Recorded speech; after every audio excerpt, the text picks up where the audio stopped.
Welcome back, everybody, to the Trainwell podcast, inspiring you to move more, get stronger, and have fun.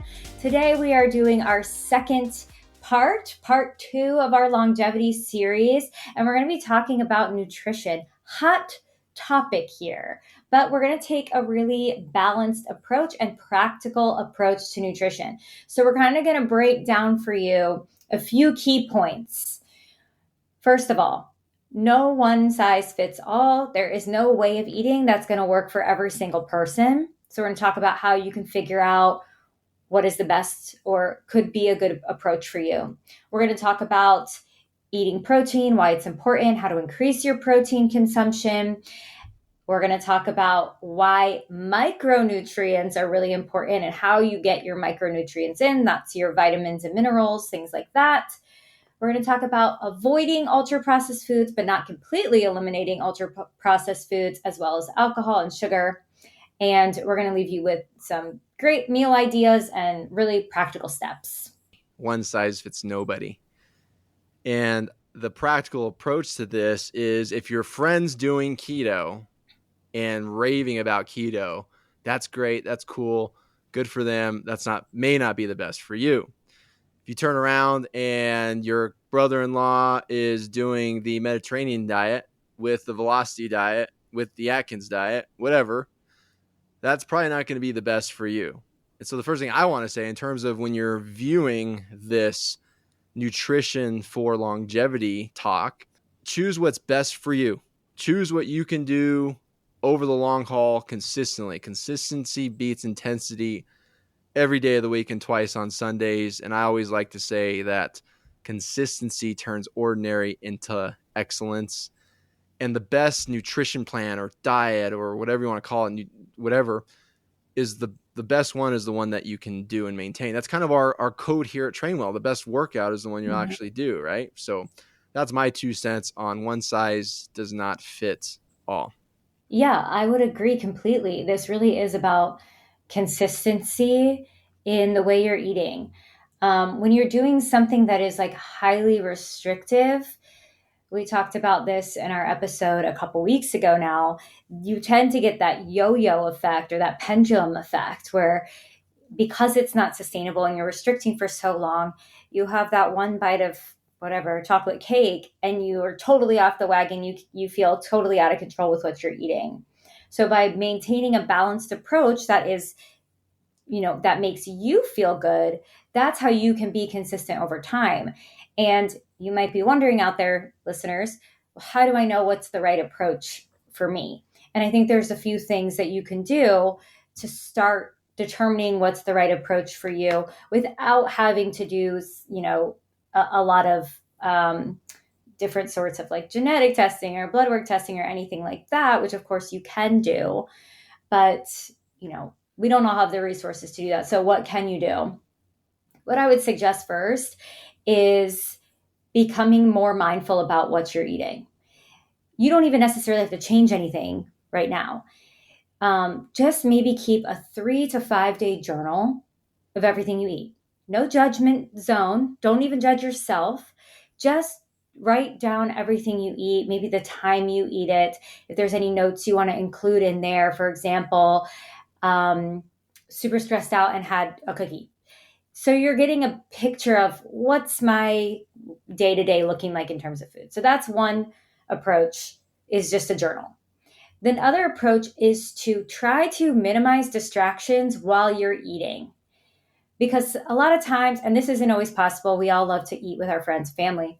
But a lot of times if you're watching TV while you're eating, or you're chatting while you're eating, or the kids are acting crazy while dinner's going on, you're not really paying attention to what your body's signals are. I know for me, when I'm eating with my family, I'll just be super honest. I am eating so fast because I'm like, at any moment, they're going to ask me, I need water, I need this, I need that. So try to minimize distractions, become more mindful about what you're eating. Joey, do you have any practical tips? Yes, do not, if you have young kids at home, do not finish off their food for them. The other day I had the rest of my son's Cheetos because they were there Don't keep the bad stuff in the house. Just get rid of it, and your kids will follow a much better life.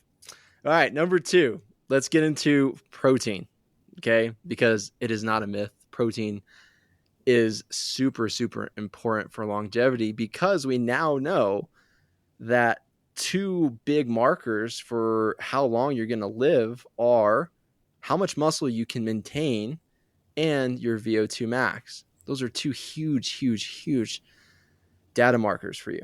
Okay, so how do we maintain muscle? Well, we have to eat protein, right? And this is pretty standard now, and I won't give it to you in kilograms. I'll give it to you in grams, but it's 0.7 to 1.0 grams per pound of body weight. So a simple solution is I'm 190 pounds times zero point 0.1, right? Or times 1.0 is 190 grams of protein.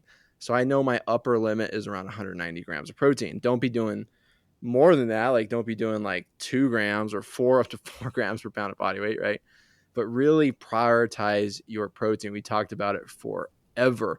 And even when I tell clients this too, is even if you're trying to lose fat, I was talking to my aunt the other day, even if you're in a caloric deficit, right, and you're trying to lose fat, I would argue that person needs more protein intake than those looking to gain muscle, because that person is going to lose muscle along the way. And how do we maintain that? We add more protein in, right? And I think, I don't want to beat a dead horse here, but if you can at each meal, and this is super practical, this is Precision Nutrition. Brian Pierre, he's solid. That's his company, but he recommends 1 to 2 palms of protein 3 meals a day. So when you sit down and make your breakfast or whatever, look down and do you have 1 to 2 palm sizes of protein? So basically, if I cut off all your fingers, you're talking diameter and width of that palm. And what's cool about palms is the bigger you are, the bigger palms you are, the smaller you are, the smaller palms you are. But it's very easy, very practical. So when you look down at your plate, like let's say you're having lunch, right? We made meatloaf the other day, buffalo meatloaf. By the way, shout out to Colorado because we have venison, elk, yak, bison, all that. Eat that, unless you're vegetarian. But when you look down at your plate, be like, cool, I have 1 to 2 palm sizes here. My protein mark is checked. And at least you're prioritizing it that way because it's not that hard to do, contrary to popular belief. Yeah, I do think people do struggle with getting protein in, but it can be simple. So, like some high protein foods, eggs, if we're talking, breakfast, although I don't think any one food is a breakfast food versus dinner food. That's a whole nother story. But You anyway, know what, D? I want yeah, to argue with you. I why? I never consider eggs a high protein source. You know why? Because it's more fat. It's like 1 to 1, like 6 grams of fat, 6 grams of protein. That's why eggs are such a perfect magical food. You get your fats and you get your proteins, and you just add some berries and you're ready, good to go. But I do consider eggs a, a, as a protein source because you eat 2 eggs, that's 14 grams of protein. That's pretty good. You can add in some sausage or whatever it is. But those are some easy ways to get protein for breakfast. Also, Greek yogurt is super high in protein. You're also going to get protein even just from like whole milk. Kefir in the morning is a great way to get protein. Egg whites. Egg whites, that's a good way to get. Although there's like a little bit of the protein in the yolk, and the yolk has all the micronutrients. We're going to talk about micronutrients too. But for lunch, like turkey, chicken, fish, beef, all of those are great protein sources. Same thing for dinner. People like to do protein shakes. Personally, I don't really do protein powders. I have before. I don't personally, they don't super agree with me, but like, do you ever use a protein powder, Joey? Oh yeah. Well, I'm really tolerant to whey. A lot of people aren't. And I got a quick tip for, because we used to do this for wrestling. Before you go out for, if you're protein tolerant, whether it's pea protein, pumpkin protein, whey protein, casein protein, before you go out to eat, like let's say you're going out to what's that Italian place called? Cazola's, Olive whatever. Garden. We'll call it Cazola's. I don't know if that's the real thing, but Cazola's. You're going out to Cazola's in the parking lot, down a protein shake, because by the time you order, you're going to feel so full, and it's going to really buffer how much you can eat and have seconds. If you're looking to gain muscle, on the other hand, have a protein shake after your dinner, because it's a really easy way you can add in quality protein, lean Yeah. protein. There's lots of ways to get protein. And if you really want to, if you're plant based, go back and listen to our episode with Selena on plant based nutrition, because she rattled off like an encyclopedia all of the amazing plant based foods that have some high protein in them. So legumes would be one of those. Nuts and seeds have protein in them as well. So lots of ways you can get protein. I got a list right here. Oh, you Lentils, got it. quinoa, tofu, tempeh, Greek yogurt, cottage cheese, hemp seeds, and chia seeds. If you're a vegetarian, then have that. Or you can be Greek and be like, you vegetarian, it's okay. I make lamb. Okay. Lamb's a great protein source. Delicious. Okay, so let's move on to, in addition to prioritizing the protein, you also want to prioritize your whole foods with your micros in them. You hear so many people, especially in the fitness industry, talking about macronutrients, which are your protein, carbs, and fats, but you don't hear a lot of people talking about your micronutrients, which is your vitamins and minerals. So those are coming from your whole food sources. So it's not just like fruits and veggies, although of course you want to incorporate fruits and veggies because you're getting fiber in there too, which is great for blood glucose management. But we're talking about like the protein sources too. When you're eating chicken, fish, beef, those have some really, really vital micronutrients in them. And I would also suggest, if you feel like you don't get enough micronutrients in, explore a multivitamin or green powder in the morning, or different sorts of vitamins like vitamin D, the ones that people are typically lower on, or vitamin C or something like that. Because getting these nutrients into your diet, remember, we're talking about longevity here. That's going to help you, truly with your health. You're getting what your body really needs to be nourished. Yeah, on that point, I'm reading this book right now called Built to Move by Kelly Starrett and his wife Juliet. And it's a fabulous book. I really like the Starretts, but if you're listening, you know K Star. He's the hey, welcome back, Mobility Watt. Today we got 2 minutes on hip mobility. Let's go. He's really high energy. But in their book, they have these like standards and these tests. And in this one chapter, they talk about nutrition. And I can't remember what doctor prescribes this, but it's a great challenge to meet all your micros, and it's the 800-gram challenge. So, and the challenge is this: each day, and this is hard for me, but each day have 800 grams of fruits and vegetables. And so, like a typical orange, for instance, I just bought a ton of oranges. One big orange is like 150 grams of that would go to that of a micronutrient. And so it could be spinach, it could be kale, it could be a banana, just any kind of fruits and vegetables. Try to have 800 grams a day. And the research behind that is, I can't remember off the top of my head, but that it really meets all your micronutrient goals for every human day in, day out. And the way the Starrettes break it down is when they eat breakfast and lunch and dinner with their two girls, it's a standard that they have to have some fruit or vegetable on their plate. Last thing I'll say here is, if you can pick it, if you can grow it, or if you can kill it, you want to eat it, because that's going to be whole foods, period.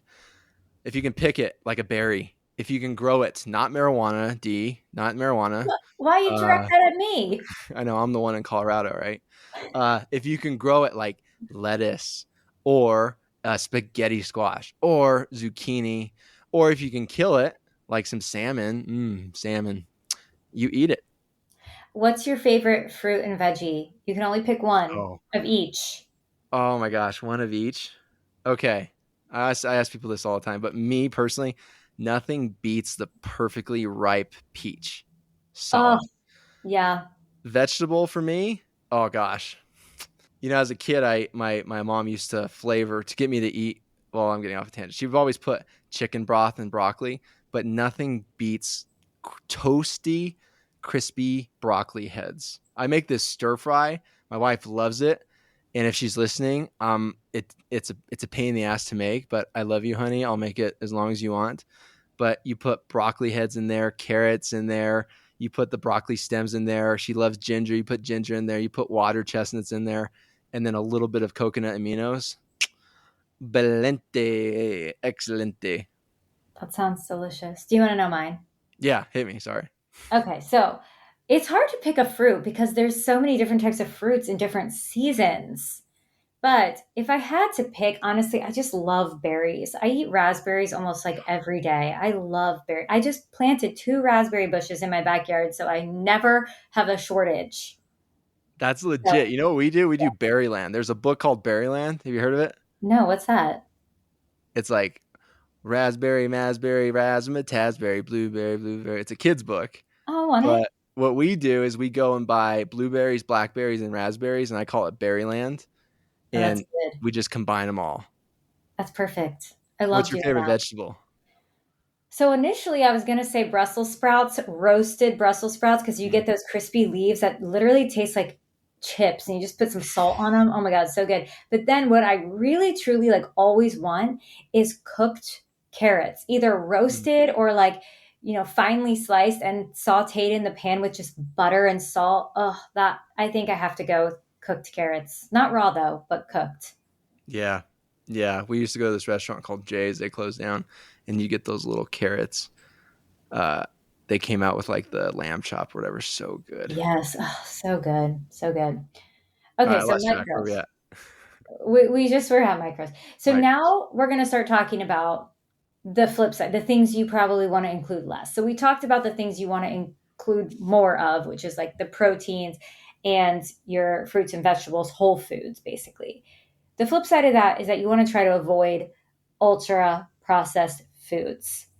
And I say avoid, not eliminate, because there is a time and a place for everything. And the key to balance is to not be be super super restrictive. That's where you get into trouble. So these are things like the highly processed carbohydrates, things with seed oils, these are the things you're going to typically find in the middle aisles of the grocery store. And it's hard to say, like processed foods, it's kind of confusing because if you cook a food, technically that's processed. Right. We're talking about things that don't look anything like their natural state. So we're talking about like Cheetos, potato chips, and some potato chips are better than other potato chips. Like you can always make better choices, but we're talking about like cookies, those types of snack foods you want to try to avoid. You're telling me not to eat cookies anymore? I'll tell Oh you a no, story no. real quick. You This can still eat the cookies, Joey. Don't get this me wrong. 90-year-old, 95-year-old, 90-year-old lady, she would always come. My wife's a pharmacist. She'd always come to the pharmacy, and like she was super healthy and very active, very high energy. And my wife asked her one time, she says, I have to ask you, uh, let's give her the name Jane. I have to ask you here, Jane, what's your secret? Like how do you live long? How are you so happy? And so she grabs my wife's hand, she rubs in, she says, cookies, honey. Cookies. Yes, I So there love is a time and saying place for everything, there right? is. Yeah, there really is. It's very important. But I think what people can do practically is go, okay, is 85% of this meal that I'm eating whole foods with protein? And then is the other, whatever I said, 15% maybe is a little bit more processed? Yeah, and like swaps, right? Like instead of chips, I love chips. Who doesn't love the kettle cooked barbecue? Oh man, they're going down, right? But swapping that for like nuts or popcorn, swapping like a Fruit Loops or a cereal with like oatmeal or even like pasta. Like I used to love pasta, like the cheap pasta, 99 cents. But now I've gotten into chickpea pasta. So those substitutions are solid. And I remember what Farah said. If you haven't listened to Farah, she's a registered dietitian. She's a trainer on the team. I remember she always said, never do subtraction, do addition. So like, I think that was it, right? Or is it Yeah, she substitution? was like focus on adding in Adding in. versus restricting and taking out. Right. And that's the big point here is yes, technically everything's processed. You hit it right in the head, right? Like even like jasmine rice or whatever. I mean, that's still a little bit processed, right? It's just the fact of being a little more mindful and swapping out things like the men's health. They always used to have the eat this, not that chapter. I wish I paid attention to that more, but yeah, try those swaps out. They're very, very powerful. And you know what else I think is important when you're, because we all crave those foods. We all want those foods. I'm a cookie girl personally. I love cookies. I love ice cream. I love chocolate. I typically eat like a dark chocolate that has maybe like three, four ingredients in it. So it's not like I'm pulling for like the Haagen Snickers Dazs, bar. What did you say? Haagen Dazs I do eat a Haagen Dazs ice cream bar every night. every night, Every night. Yeah, I do. every night. I'll break down my approach if that's wanted, but because listen, I eat whole foods for every single meal. I eat protein in my meals. I eat fruits and veggies in my meals.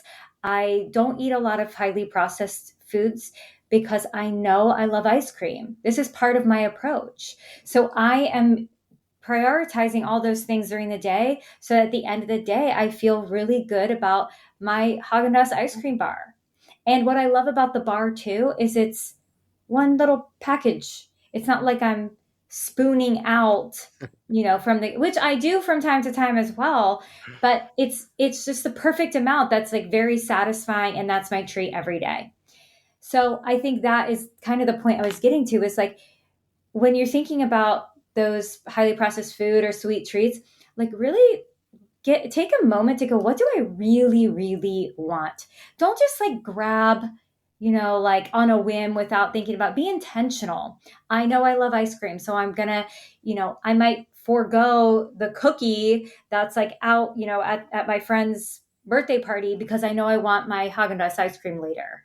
So you can make those intentional choices. And I think that is a really good way to incorporate those, more satiating processed foods into your diet. If you're craving something really like crunchy and salty, then don't have the cookie after dinner. Maybe have like the bag of chips instead, like that small, those like lunch size bag of chips. I agree. The time and place, by the way, for those little cheat snacks, or whatever you want to call them, is after a solid strength workout. Like that, there's a like pretty at that point, depending on how intense it was, within 30, I think it's up to an hour.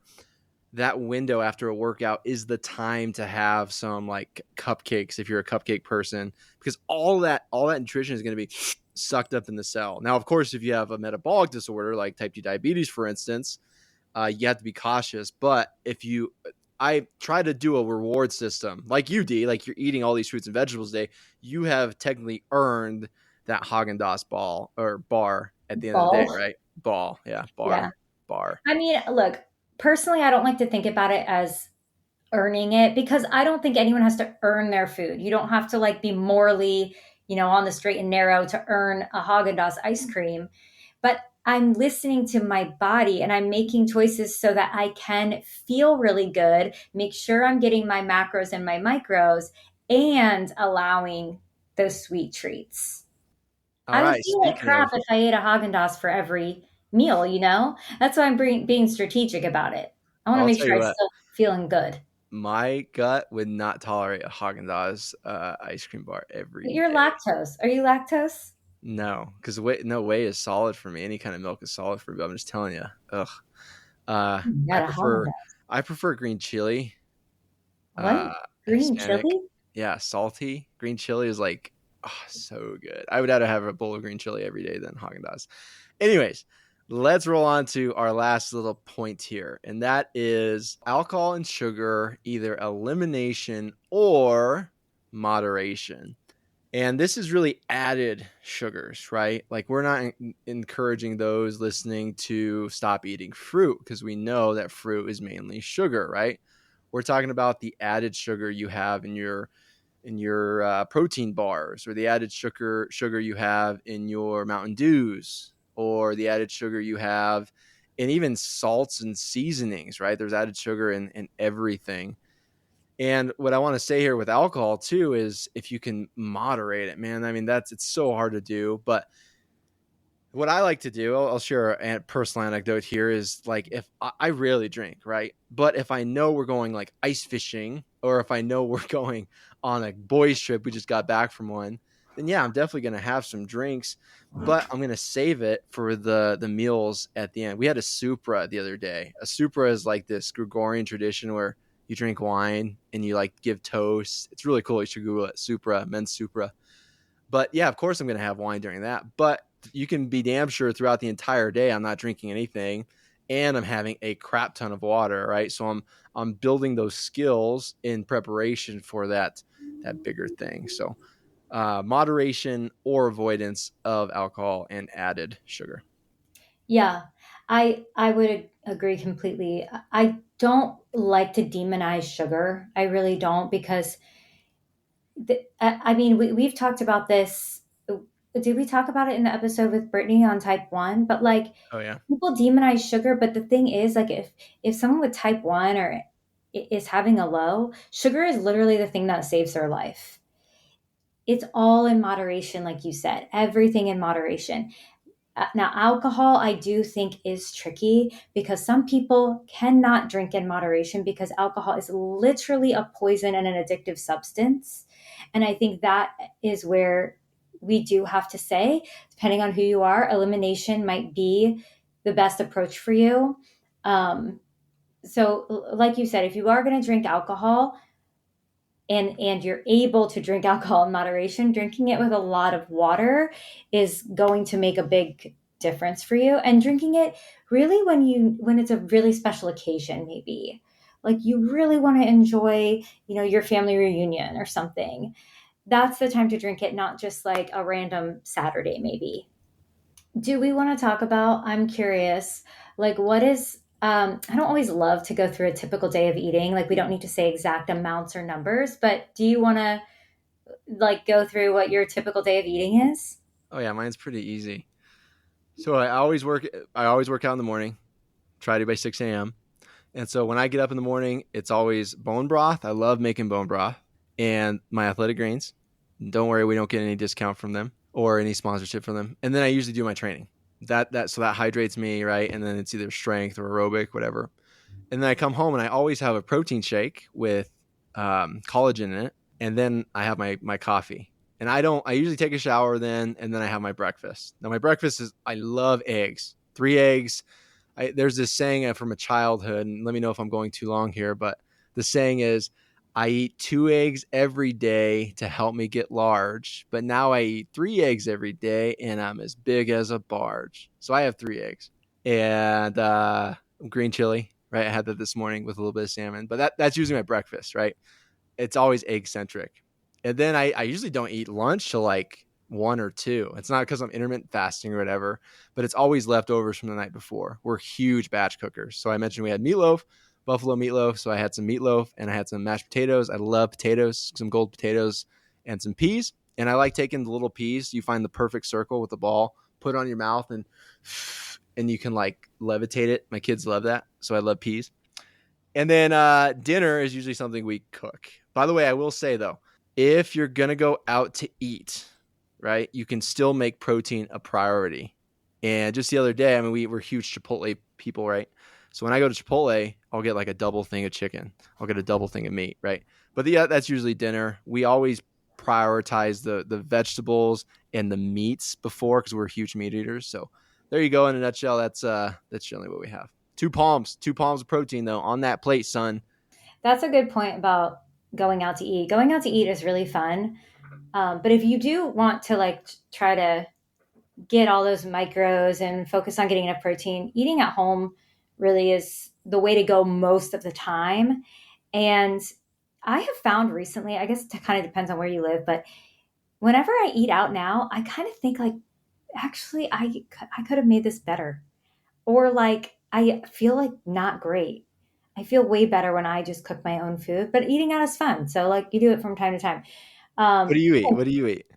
Here's what I eat in a day. My breakfast is pretty much always the same. It's 2 or 3 eggs, just depends on how hungry I am. First thing in the morning, occasionally I'll work out before I eat breakfast, but that's just a timing thing. So 2 to 3 eggs with a little bit of cheese scrambled in there. And then I have a piece of sourdough toast with butter. But recently I won this really cool raffle and it came from this like local organic market near us. And it had this like jar of sour cherry jam. Oh God, it's so good. So I'm putting that on my toast, and then I always have berries on my plate. That's Do my you breakfast. make your own sourdough bread? No, but I get it from our central market, our farmers That's market. solid. Sourdough So is it's legit. pretty legit sourdough. And then I usually work out in the morning, but like after breakfast, and I have an RX bar usually after that, or like a Bob's Red Mill bar. What's your favorite RX bar flavor? So I only get the AM ones because I can't chew the regular RX bar. Like my teeth, I have very sensitive teeth. So the AM ones are so good, and they're like whatever the cashew cinnamon one is. It has 10 grams of protein. It's so delicious. So I have that. Then lunch is hard for me. I struggle with lunch. So I'll have like maybe like a Greek yogurt and like tuna fish salad with some crackers or something, or a salmon salad with some crackers. Or if I have like a rotisserie chicken in the fridge, I'll like do some chicken and some fruit or something. Lunch is tough. But then dinner is always just a protein and a bunch of veggies, like roasted cauliflower, roasted Brussels sprouts with like chicken, fish, or steak. And then I forgot to mention that after lunch, I always have 2 squares of dark chocolate every day. And after dinner, I always have my Haagen-Dazs ice cream bar. That's solid. Yeah, protein and produce or lean and green. That's kind of the code for when we cook at home. We should talk about snacks and then maybe we should conclude this episode, huh? Yeah, Uh, let's talk about snacks. I think there's a lot of confusion around snacks. so snacks, me personally, I love my top three are beef jerky, but there's only one brand out there that I swear by now, and it's called Chomps because there is like it's not the Jack Link's beef jerky, right, or the Slim Jims, right? But this Chomps beef jerky, you should Google it, or Paleo Valley beef sticks. That's a number two because it's really really good clean protein. One stick is 10 grams of protein, so I usually have one or two of those. Number two is pistachios because it takes some effort to crack the shell, and that in itself allows me not to overeat because they are very high in calories, very high in fat. And I love the seasoned ones like the cracked pepper, I think it is. Yeah, and the number three is always fruit. Fruit is like a solid snack for me. And with that 800-gram challenge, this allows me to buffer that in. So there you have it, beef jerky, pistachios, and fruit. Yeah, I think those are great. I used to have a rule of thumb for snacking, and I don't know why I said used to. It's still a rule of thumb. Always try like if your meal should have all three macros, and then I always say your snack should have at least two.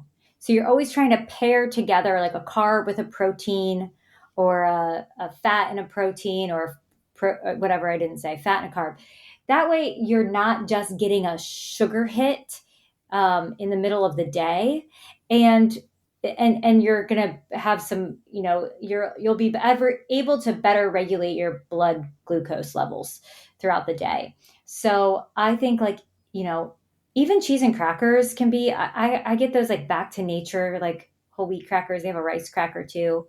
Cheese and crackers. You can do banana and peanut butter. Like I just think a fruit and a Greek yogurt is a great snack. Anything that's like gonna actually like give you some filling and taste really good. I think it's the way to go. So there you have it, guys. I'll do a quick summary. No one size fits all. Protein is critical, especially for longevity.